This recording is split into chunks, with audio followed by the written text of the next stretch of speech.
एक लंबे समय पहले एक गांव में रमेश और धीरज नामक बाप बेटे रहते थे। रमेश का एक छोटा चाबी बनाने का दुकान था।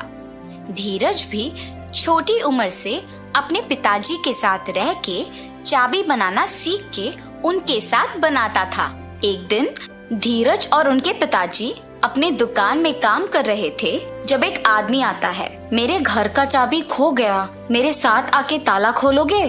धीरज, बेटा तुम यहीं रह के दुकान को संभालो, मैं जाके घर का ताला खोल के आता हूँ। ऐसे कहकर उस आदमी के साथ जाता है। बहुत दूर चलने के बाद, यही मेरा घर है, ताला खोलिए। उसी गांव में पले पड़ने के कारण रमेश को उस गांव में रहने वाले सारों के घर अच्छे से पता था। उस आदमी के दिखाए हुए घर रमेश के पहचान के वालों का होने पर वो सोच में पड़ जाता है। बाबू, जो चाबियां मेरे पास अभी है उनसे इस ताला को खोल नहीं पाऊंगा। दूसरे चाबियों का गुच्छा घर के पास है, जाके ले आते हैं। ऐसे कहकर उस आदमी को जमींदार के पास लेके जाता है। प्रभु, ये आदमी चाबी खोने का बहाना बना के मेरे पास आया है और मुझे कोई दूसरे आदमी का घर दिखा के खोलने के लिए कहा, इसीलिए मैं इसको आपके पास ले आया। तुम बहुत होशियार आदमी हो, इसीलिए इसको मेरे पास ले आ सके। ऐसे जमींदार रमेश की तारीफ करता है और रमेश अपना दुकान वापस चला जाता है। पिताजी, आपने ताला खोला? और जो भी हुआ धीरज के पिता उसे बताते हैं। धीरज, हमारे पास ताला बनवाने के लिए बहुत सारे लोग आएंगे बेटा। उनमें अच्छे और बुरे दोनों तरह के आदमी होंगे, इसीलिए हमें होशियारी से काम करना चाहिए। कुछ साल बाद धीरज के पिताजी का देहांत हो जाता है और धीरज अकेले ताला बनाते हुए दुकान चलाता है। धीरज कोई भी तरह का ताला बनाने के काबिल बन जाता है। एक दिन धीरज के दुकान को एक आदमी आता है। मुझे इस चाबी का एक नकल बना के दे सकते हो? जी हाँ, बिल्कुल, पर नई चाबी के लिए 500 रुपए लगेंगे। ठीक है, बना के दो। और धीरज वो नकली चाबी बना के देता है और गोपाल पैसे देके वहां से चला जाता है। अगले दिन भी गोपाल धीरज के पास एक और चाबी लेके उसी की तरह एक नया वाला बनाने के लिए कहता है। ऐसे हर रोज गोपाल एक एक चाबी लाके उसका नकल बनाने के लिए धीरज को पैसे देता था। वैसे एक दिन जब गोपाल नया चाबी बनवाने धीरज के दुकान पर आता है। आप हर रोज नई चाबियां बनवाते हो, इतने सारे नकली चाबियों का आप करते क्या हो? चाबियों को खोने का डर से मैं इन्हें ऐसे बनवाते रहता हूँ। ये कहकर चाबी लेके वहां से चला जाता है।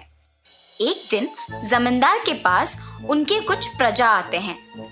प्रभु, अलमारी का ताला वैसे का वैसा ही है, मगर उसके अंदर का सोना और पैसे गायब हो गए।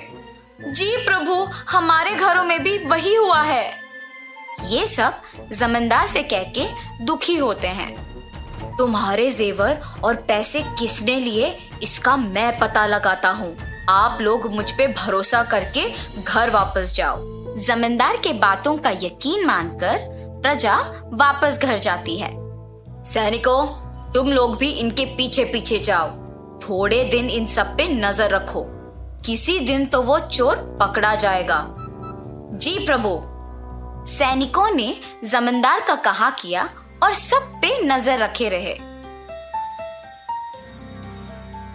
उन्होंने ये देखा कि सारे लोगों के पास एक ही आदमी काम करता था।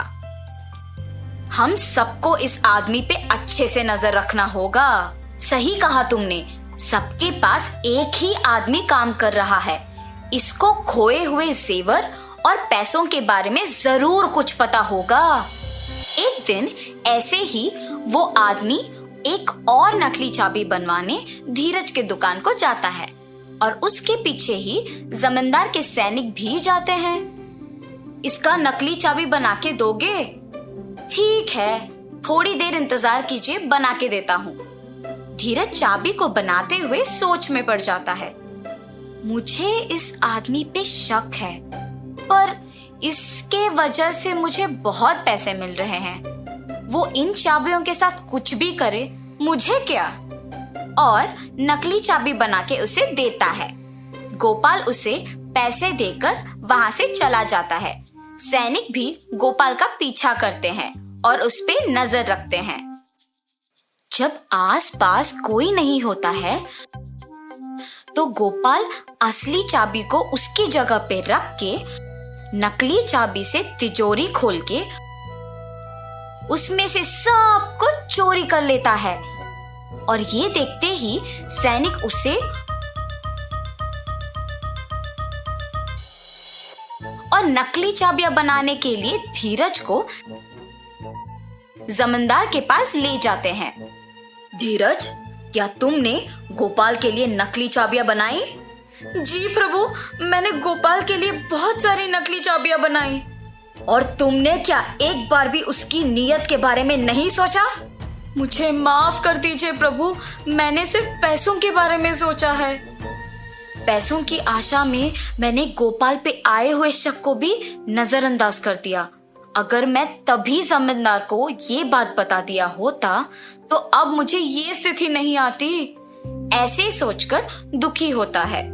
गोपाल, जिस घर में काम करते हो उसी घर में चोरी करने पर शर्म नहीं आई? मुझे माफ कर दीजिए प्रभु, मुझे मेरी गलती का एहसास हुआ है। आइंदा ऐसे कभी नहीं होगा। धीरज और गोपाल को उनकी गलतियों का एहसास होने पर जमींदार उन्हें माफ कर देता है।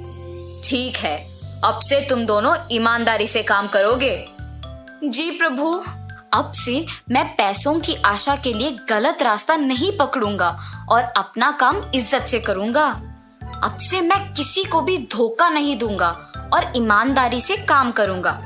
ऐसे धीरज और गोपाल अपने अपने काम इज्जत और ईमानदारी से करते हुए खुश रहते हैं। तो इस कहानी का नैतिक क्या है बच्चों? किसी को गलती करते हुए देखना उतना ही गलत है जितना खुद गलती करना होता है। इसीलिए इज्जत और ईमानदारी से काम करो।